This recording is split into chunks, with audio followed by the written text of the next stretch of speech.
पढ़ने के लिए ज़रूरी है एकाग्रता। एकाग्रता के लिए ज़रूरी है ध्यान।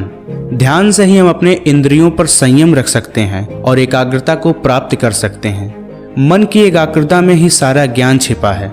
मन की शक्ति सूर्य की उस किरण की तरह होती है, जब एक ही जगह पर केंद्रित होती है तो चमक उठती है। तुम्हें अंदर से बाहर की तरफ विकसित होना है। कोई तुम्हें पढ़ा नहीं सकता, कोई तुम्हें आध्यात्मिक नहीं बना सकता। तुम्हारी आत्मा के अलावा और कोई तुम्हारा गुरु नहीं है।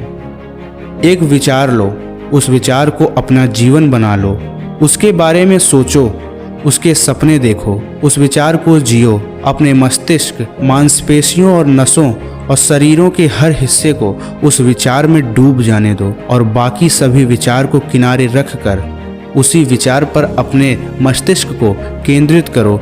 यही सफल होने का एकमात्र तरीका है।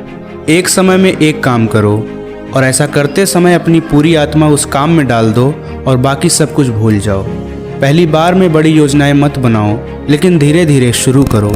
अपने पैर ज़मीन पर रखकर आगे और आगे की तरफ बढ़ते रहो।